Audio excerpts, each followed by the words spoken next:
तो बच्चों सबसे पहले तो हमें नोड आइडेंटिफ़ाई करने होते हैं, लेकिन इसमें उसने खुद से ही नोड आइडेंटिफ़ाई करके उनको नाम दिया हुआ था। देखें V1, V2, V3, V4, V5 और ये ग्राउंड नोड भी इसने दिया हुआ है। बाइनरी नोड तक इसने कंसिडर कर लिए हुए हैं बीच में।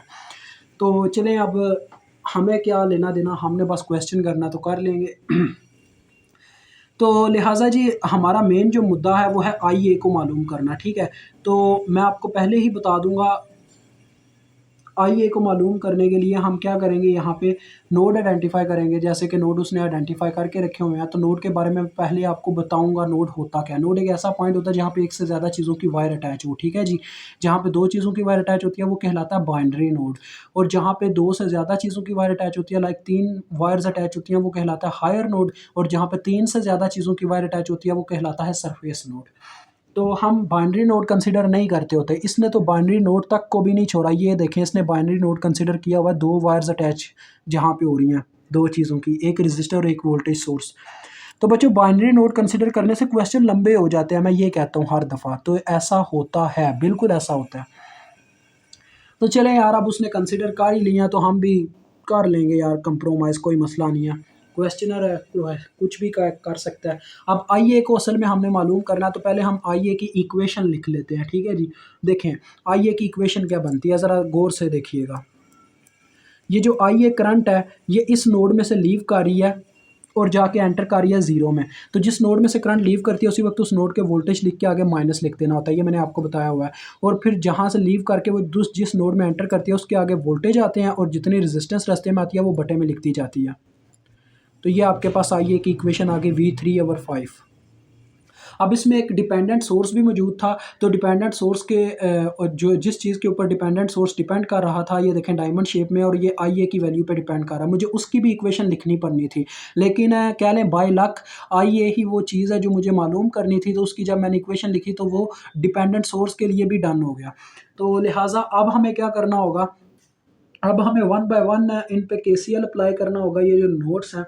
और अगर 2 नोड्स के सेंटर में वोल्टेज सोर्स आ जाता है, कोई ऐसी वायर जिसमें सिर्फ वोल्टेज सोर्स है, तो वहाँ पे सुपर नोड लगता होता है। तो यहाँ पे 2 जगह पे सुपर नोड लग रहा है, ज़रा गौर से देख लीजिएगा।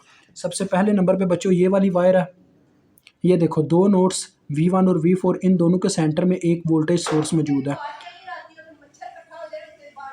तो यहाँ पे आ जाएगा सुपर नोड की बाउंड्री ड्रा हो जाएगी, और यहाँ पे सुपर नोड की इक्वेशन पहले लिखी जाएगी, और बाद में सुपर नोड के ऊपर KCL लगा के एक और इक्वेशन लिखी जाएगी। तो पहले हम यहीं पे लिखते हैं, ये देखें जिस तरफ इसका नेगेटिव टर्मिनल होगा वो वाले वोल्टेज माइनस में, जिस तरफ इसका पॉजिटिव टर्मिनल होगा वो वाले वोल्टेज प्लस में, इज इक्वल टू इसकी अपनी इक्वेशन जो कि 5IA है।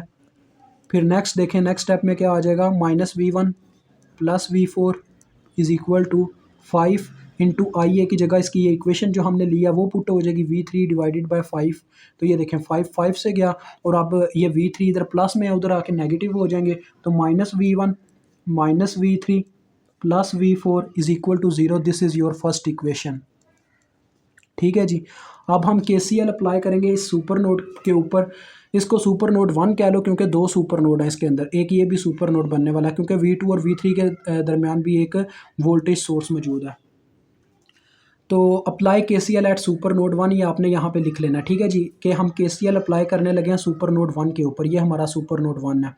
तो बच्चों सुपर नोड 1 के घेरे में देखें कितनी वायर्स आ रही हैं, एक ये वाली है, एक ये वाली है, एक ये नीचे वाली है, और एक ये सेंटर वाली थी जिसका हमने निचोड़ ऑलरेडी लिख के रख लिया यहाँ पे।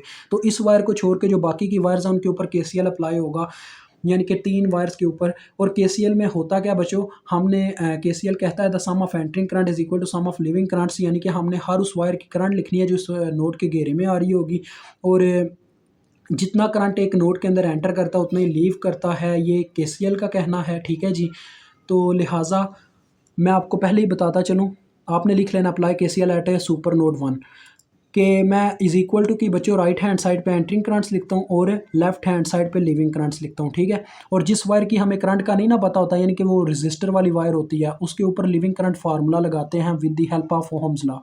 तो देखो पहले मैं इस वायर की करंट लिखना चाहता हूँ, मुझे इस वायर की देखें करंट का नहीं पता, जैसे मैं कह रहा था कि एक रजिस्टर वाली वायर है, तो यहाँ पे लिविंग करंट फार्मूला देखें कैसे लगता है। मैं इस नोड में से एक करंट को लीव करवा दूंगा, जिस नोड में से करंट लीव करवाते हैं उसी वक्त उस नोड के वोल्टेज लिख के आगे माइनस लिख देना आपने।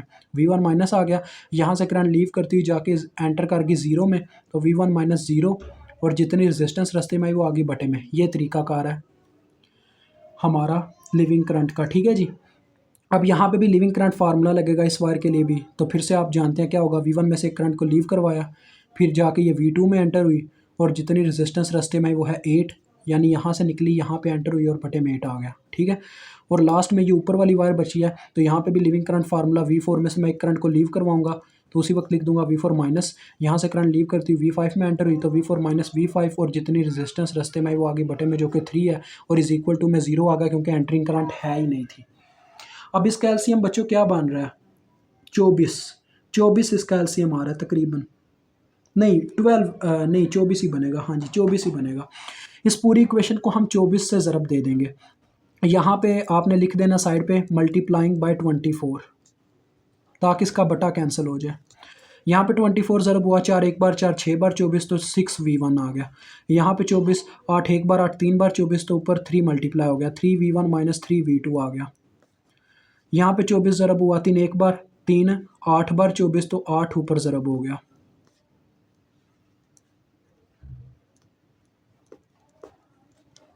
अब इसको भी एक तरतीब दे दें, देखें 6 + 3 9 9V1, फिर माइनस 3V2,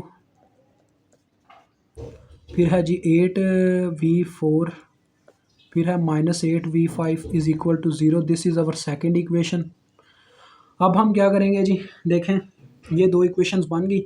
अब आगे मूव करते हैं, तो आगे मूव करने का क्या तरीकाकार है मैं आपको बताता हूँ। देखें सिंपल सी बात है, आप अपने इस नोड के ऊपर पहले KCL लगा लें, ये V5 वाले पे, ठीक है, इसके ऊपर पहले KCL लगा लें। तो अप्लाई KCL एट नोड 5, ये आपने यहाँ पे लिख लेना है। तो नोड 5 के ऊपर KCL लगने लगा, इस नोड के घेरे में टोटल 3 वायर्स हैं, इन तीनों की हमने करंट्स लिखनी है। पहले नंबर पे मैं इस वायर की करंट लिखना चाहूँगा, तो ये आप लिख लीजिएगा अप्लाई KCL एट नोड 5। तो लिविंग करंट फार्मूले लगाऊंगा, यहाँ से करंट को लीव करवाया तो उसी वक्त लिख दूंगा V5 माइनस, ठीक है जी। तो जाके एंटर हुई V4 में, तो V4 minus V5 minus V4 divided by जितनी रेजिस्टेंस रास्ते में वो है 3। उसके बाद बारी आती है ये वाली वायर, ये वाली, तो यहाँ पे भी लिविंग करंट फार्मूला, यहाँ से करंट को लीव करवाया V5 माइनस, जाके V2 में एंटर हुई, और जितनी रेजिस्टेंस रास्ते में वो आगे बटे में जो कि 12 है। उसके बाद ये देखो ये कैंटरिंग करंट है, इसके अंदर एंटर कर रही है इस वायर वाली करंट, तो इज इक्वल टू की राइट हैंड साइड पे ये आ गया नंबर, ठीक है। अब इसका एलसीएम जो है वो 12 आ रहा है, तो 12 से मल्टीप्लाई देते हैं। तो यहाँ पे जब देखो बच्चों 12 मल्टीप्लाई होगा, 3 1 3 4 12, ये आपने लिख लेना मल्टीप्लाइंग बाय 12। तो 4 ऊपर ज़रब खा जाएगा, 4V5 माइनस 4V4, यहाँ पे जब 12 ज़रब हुआ पूरे का पूरा कट गया, तो सिंपल ऊपर वाले नंबर V5 माइनस V2, यहाँ पे जब 12 ज़रब हुआ तो ये हो गया 24। तो लिहाजा अब तरतीब देते हैं, पहले V2 का कंपोनेंट माइनस V2, फिर V4 का माइनस 4V4, फिर V5 का plus 5V5 is equal to 24। This is our third equation. अब देखिएगा नेक्स्ट बच्चों, अब ये दो नोट्स ही बचे हैं, इन दोनों नोट्स पे सुपर नोट की मदद से इन पे KCL लग गया, इस पे हमने अलहदा से KCL लगा लिया। अब ये जो दो नोट्स बचे हैं इन पे KCL लगना रह गया, इन पे भी यही होगा, एक तो सुपर नोट की मदद से लग जाएगा। ये देखो इन दोनों के सेंटर में क्या आ गया, वोल्टेज सोर्स आ गया, तो लिहाजा इन पे सुपर नोट की बाउंड्री ड्रा हो जाएगी। तो लिहाजा पहले तो सुपर नोट की इक्वेशन लिखी जाएगी, तो वो इक्वेशन मैं लिखने लगा हूँ यहाँ पे, ठीक है जी। यहाँ पे लिखने की वजह यह है ताकि यार आगे मुझे मसला ना हो। तो देखिए कैसे इक्वेशन लिखी जाती है, इसका पॉजिटिव टर्मिनल जिस तरफ है वो वाले वोल्टेज प्लस में, जिस तरफ नेगेटिव टर्मिनल है वो वाले वोल्टेज माइनस में, इज़ इक्वल टू इसकी अपनी वैल्यू जो कि 18 आ गई, और ये आपकी इक्वेशन नंबर 4 बन गई, ठीक है जी।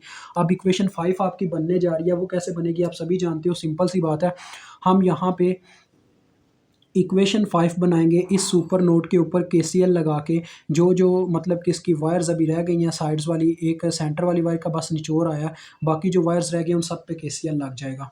तो apply KCL at super node 2, यहाँ पे 2 मेंशन कर देना जिससे पता चले ये दूसरा सुपर नोड है।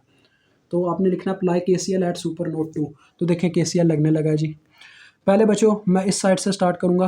पहले ये वाली वायर आती है इसके घेरे में, तो यहाँ से करंट को हम अगर लीव करवाते हैं, लिविंग करंट फार्मूला लगाना पड़ेगा ना इसके लिए, तो लिखा जाएगा V2 माइनस V1/8। ठीक है जी, V2 माइनस V1/8।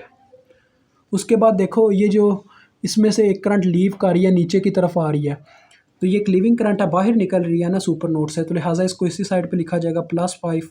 उसके बाद देखो ये ऊपर वाली वायर जो है, इसकी करंट लिखने के लिए भी लिविंग करंट फार्मूला इस्तेमाल करना पड़ेगा। यहाँ से करंट को लीव करवाऊंगा, V2 माइनस जाके V5 में एंटर, तो V2 माइनस V5/12 आ गया।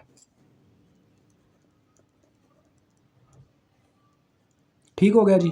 उसके बाद इस साइड वाली बात आ जाती है, तो यहाँ पे देखो ये नीचे वाली पहले वायर है, तो यहाँ पे भी लिविंग करंट फार्मूला लगाना पड़ेगा, V3 माइनस जाके 0 में एंटर /5। ठीक है जी, क्योंकि जिस वायर की करंट का नहीं पता वहाँ पे लिविंग करंट फार्मूला ही लगाया जाएगा। एट दी लास्ट आपके पास ये ऊपर वाली वायर रह गई है, जो इस नोड में से देखें सुपर नोड में से लीव कर रही है, तो लिविंग करंट को तो हम लेफ्ट हैंड साइड पे ही लिखेंगे जो कि 2 है इसमें, तो इज इक्वल टू 0, यानी एंटरिंग करंट है ही कोई नहीं थी। अब इसका एलसीएम बच्चों देखें क्या आ रहा है। इसका एलसीएम हमारे पास आ रहा है 8 है, 12 है और 5 है। क्या बन सकता है? 40 से ज़रब दे, नहीं 40 से नहीं होगा, 8 और 12 और 5 का क्या एलसीएम हो सकता है? मुझे एलसीएम लेना पड़ेगा, रुक जाए। तो बच्चों इसका जो एलसीएम है वो बनता है 120। 120 इसका एलसीएम है। ठीक है, मल्टीप्लाइंग बाय 120, 120 से ज़रब देंगे तब जाके इसके बटे ख़त्म होंगे। तो यहाँ पे जब 120 ज़रब खाएगा तो आप 120 को 8 से डिवाइड करके देख लें क्या नंबर आता है। देखें 15 आता है, तो ऊपर 15 ज़रब खा जाएगा, 15V2 माइनस 15V1। 5 के साथ जब 120 ज़रब होगा तो फिर क्या आएगा जी, 120 मल्टीप्लाई बाय 5। तो ये बच्चों 5 से क्या ज़रब देनी है, देखो 5 और 2 7 हो जाएगा ना, 7 के साथ ज़रब देते हैं तो 840। ये दोनों नंबर हमने 120 से ज़रब करवा दिए। ठीक है, 840 बनता है जिसको हम दूसरी साइड पे ले जाएंगे, माइनस 840 हो जाएगा दूसरी जानिब जाके। ठीक हो गया। उसके बाद देखें यहाँ पे 12 के साथ जब 120 ज़रब होने आएगा तो 12 एक बार 12, 10 बार 120, तो 10 ऊपर ज़रब खा जाएगा। यहाँ पे जब 120 ज़रब खाएगा तो 5 तकरीबन 25 बार मेरे ख्याल में होता है, मैं चेक कर लेता हूँ ये भी। 120 डिवाइडेड बाय 5, 24 बार होता है, तो 24 ऊपर ज़रब खा गया। ये आपके पास बन गई इक्वेशन। अब इसको थोड़ा सिंप्लीफाई करते हैं। V1 पहले वेरिएबल रख लेते हैं, -15V1, फिर V2 वाला 15 + 10, ये हो गया अपने पास 25V2, फिर V3 वाला रखते हैं, फिर है 24V3, फिर है V5 वाला वेरिएबल जो कि है जी -10V5 इज़ इक्वल टू -840। अब ये भी हमारे पास एक इक्वेशन बन गई है, इक्वेशन नंबर 5। अब देखना पड़ेगा हमें कौन से 3 इक्वेशंस लेके हम अपना V3 मालूम कर सकते हैं, क्योंकि V3 ही हमारा मेन मुद्दा है मालूम करना। तो मुझे ज़रा सोचने दें कैसे हम इनमें कन्वर्जन करें, क्योंकि ये वेरिएबल्स बहुत ज़्यादा हो गई हैं इक्वेशंस, जिससे हमें अभी परेशानी पेश आएगी। बच्चों ये काफ़ी कंफ्यूजिंग है, कसम से काफ़ी कंफ्यूजिंग है, ये प्रीवियस क्वेश्चन से भी ज़्यादा मुश्किल क्वेश्चन हो गया।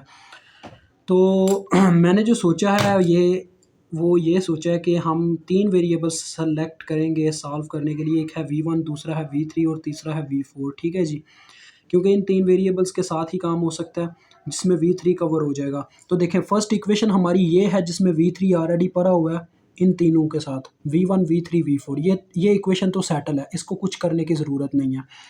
हमें जो छेड़छाड़ करनी होगी वो करनी होगी जी, एक तो इस इक्वेशन में, ये देखें एक इक्वेशन नंबर 3 है, यानी इक्वेशन 2, 3 और 5, इन ये जो 3 है ना, 3 की मदद से हम ये V5 को ख़त्म कर सकते हैं दूसरी इक्वेशंस में से। देखें किस तरीके से, अब मैं आपको सारा तरीकाकार समझाता हूँ जो मेरे जहन में अभी चल रहा है। पहले नंबर पे तो बच्चों सिंपल सी बात है, एक इस इक्वेशन से हम हेल्प लेंगे, मैं स्टार लगा रहा हूँ जिस इक्वेशन को पुट करके हम हेल्प लेने वाले हैं, यानी वो उस फॉर्म में लेके जाने वाले हैं, और एक इस इक्वेशन से। ये जो इक्वेशन नंबर 4 है और इक्वेशन नंबर 3, ये दोनों हमारी हेल्प करेंगी ये 3 वेरिएबल्स इन 2 इक्वेशंस में बनाने के लिए, 2 और 5 में। ठीक है, इक्वेशन 3 और इक्वेशन 4। तो देखो जैसा कि हम जानते हैं हमें v3 का वेरिएबल चाहिए, यानी मुझे इस इक्वेशन में क्या करना होगा, v2 की इक्वेशन बनानी होगी। अगर मैं v3 की इक्वेशन बना गया तो v3 का वेरिएबल तो ख़त्म हो जाएगा तो डेट्स वाई मैं v2 की यहाँ पे इक्वेशन बनाऊंगा। v2 इसी साइड पे रह गया, v3 दूसरी जानिब जाके जमा हो गया, तो यानी हो गया v3 + 18। अब v2 की जगह हम पुट कर सकते हैं v3 + 18, जिससे v2 का वेरिएबल ख़त्म हो जाएगा और v3 का वेरिएबल आ जाएगा। ठीक है, एक तो ये आ गया। इसमें हम क्या करेंगे, v5 का वेरिएबल, क्योंकि v2 की जगह वो पुट हो जाएगा यहाँ पे, और मसला यहाँ पे v4 का नहीं है, यहाँ पे v5 का मसला है, क्योंकि v5 हमारे किसी काम का वेरिएबल नहीं है। तो लिहाजा हम पता क्या करेंगे, यहाँ पे भी यही काम करेंगे। इसको मैं यहाँ नीचे क्या करना है, यहाँ साइड पे करता हूँ। ये देखें, इसका फर्स्ट स्टेप मैं यहाँ पे करने लगा हूँ, ज़रा गौर से देखिएगा इस इक्वेशन का। पहले नंबर पे बच्चों 5v5 इसी साइड पे रह गया, ठीक है, विच इज़ इक्वल टू ये 24 था। ठीक है, 24 में से जाके v2 जमा हो गया और ये भी जमा हो गया, प्लस v2 प्लस 4v4। ठीक है जी, उसके बाद v5 इधर ही रह गया और इधर आके 5 डिवाइड हो गया। 24 प्लस v2 प्लस 4v4 के बटे में आ गया हमारे पास 5। तो ये दो चीज़ें हैं जो हमने पुट करनी है बाकी की दो इक्वेशंस में अपनी वैल्यू बनाने के लिए। ठीक है, v2 की यहाँ पे भी v2 की जगह ये पुट हो जाएगा। अब देखें, मैं आपको बना के दिखाता हूँ। इक्वेशन 1 आपके सामने है, ये इक्वेशन 2 में अब चेंजिंग होने लगी है। ये देखें, ये इक्वेशन 2 है, इसमें मैं पुट करने लगा हूँ value of v2 and v5। तो देखो -3 इंटू v2 की वैल्यू, v2 की वैल्यू क्या थी, v3 + 18। ठीक हो गया जी, प्लस 8 v4। ठीक है, -8 इंटू v5 की वैल्यू, v5 की क्या वैल्यू आई है, 24 plus v2 plus 4v5 divided by 5। ठीक है जी, ये आ गया इज इक्वल टू, इसमें क्या था, 0। ये इक्वेशन 2 के साथ चेंजिंग हो रही है आपके सामने। तो देखें, ये चीज़ कोई कोई समझाता है, नहीं तो वो ज़्यादातर यही उस्ताद कह देते हैं, या तो वो बड़े कैलकुलेटर का इस्तेमाल करके 4x4 के मैट्रिक्स सॉल्व करके बता देते होते हैं, लेकिन मैं आपके लेवल पे आके समझा रहा हूँ। तो ये देखें, अब क्या होगा जी, इसका देखें एलसीएम आ रहा है 5 इस इक्वेशन का, क्योंकि 5 यहाँ पे बटे में इसको ख़त्म करना चाहिए। तो हम पूरी इक्वेशन को यार 5 से मल्टीप्लाई करवा देते हैं। यहाँ पे जब 5 मल्टीप्लाई होगा ये बन जाएगा 45v1। इसके साथ जब 5 मल्टीप्लाई हो जाएगा ये बन जाएगा -15। -15 अंदर ज़रब खाएगा, -15 v3 आ जाएगा, और 15 जब 18 से ज़रब खाता है फिर क्या आता है हमारे पास, 15 ज़रबे 18 तो 270 बनता है, तो -270 आ गया। ठीक है जी, अब इसके साथ जब हमारा 5 ज़रब खाएगा 8 के साथ, तो ये बन जाएगा 40 v4। और यहाँ पे जब 5 आके ज़रब होने लगेगा, बटे वाला 5 कैंसिल हो जाएगा। ठीक है, और यहाँ पे बस -8 अंदर ज़रब खाएगा इन सब के साथ। मैंने इस इक्वेशन को बच्चों मल्टीप्लाइंग बाय 5 किया ताकि ये बटा ख़त्म हो जाए। 24 8 पर कितना होता है जी, 192, तो -192, फिर हमारा 8 इसके साथ ज़रब हुआ तो ये आ गया -8 v2। v2 की जगह बच्चों हमने वही चीज़ पुट करनी है यहाँ पे भी, v3 + 18। इस v2 -8 v2 आ रहा था, तो v2 की जगह पुट हो गया v3 + 18। और ये मैंने गलती से यहाँ पे v5 लिख दिया हुआ, ये v4 है, ये हमारा v4 है। ठीक है, v4 आया था। तो +4 के साथ जब ज़रब खाएगा -8, तो ये आ जाएगा -32 v4। ठीक है, इज़ इक्वल टू 0। ये आपके पास आ गया। अब इसको इस इक्वेशन को सिंपलेस्ट फॉर्म में ले जाएं। देखें किस तरीके से, v1 का वेरिएबल एक ही है इसमें, तो ये आ गया 45 v1। अब सारे v3 वाले इकट्ठे करते हैं, -15, ये मैं कैलकुलेटर पे लिखते जाऊँगा, -15, फिर इसका कंपोनेंट है ये वाला -8, -15 और -8 -23 v3।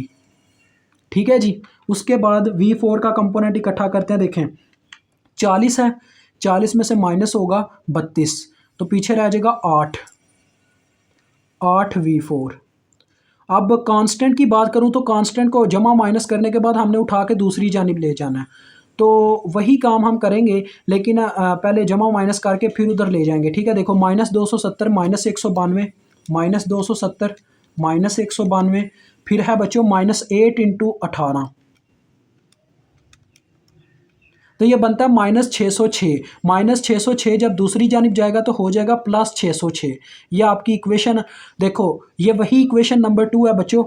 इसको अब आप इक्वेशन 5 तक चले गए हुए हो ना, इसको इक्वेशन 6 का नाम दे दो। और स्टेरिक स्टेरिक क्या लगाना है, इसको ना टिक कर लो, यानी अब ये इक्वेशन हमारे काम की ऐसे पता चले। तो एक ये इक्वेशन हो गई, एक वो इक्वेशन हो गई इक्वेशन 1। अब ये लास्ट में ये इक्वेशन 5 रह गई जिसके साथ छेड़छाड़ करनी है ताकि ये इस फॉर्म में आ जाए, जैसे ये फॉर्म में आई है इक्वेशन 2, ठीक है। तो ये देखें इक्वेशन 5 में अब मैं पुटिंग करने लगा, -15v1 प्लस 25 इंटू V2 की जगह क्या पुट हो जाएगा, V3 प्लस 18। ये 25 इंटू V2 है ना, तो इसकी जगह पुट हो गया V3 प्लस 18। फिर नेक्स्ट में है 24 V3 की जगह सॉरी V3 है, हाँ ठीक है, V3 का तो कंपोनेंट हमें चाहिए, वो ठीक है। -10 इंटू V5, ये देखें ये V5 है, तो ये V5 की जगह ये आके पुट हो जाएगा 24 प्लस, आगे देखो बच्चों यार, ये आगे मैंने क्या किया, V2 में बाद में वो चीज़ पुट की थी, तो अभी साथ में ही पुट कर दूंगा। ये देखो V2 है ना, 24 प्लस V2 की जगह मैं इसकी इक्वेशन पुट करने लगा हूँ V3 प्लस 18, तो उसकी जगह आ गया V3 प्लस 18, ठीक है जी, प्लस 4v4 डिवाइडेड बाय 5। ये मैंने पुट कर दिया किसको, ये मैंने इस इक्वेशन में -10 V5 की जगह ये चीज़ पुट कर दी V5 वाली इक्वेशन, और इज इक्वल टू में आ गया -840। अब देखो बच्चों 5 एक बार, 5 दो बार 10। अब इन सबको सॉल्व कर लो, देखो -15v1 एक ही वेरिएबल है तो इसको यहीं पे रख दो -15v1।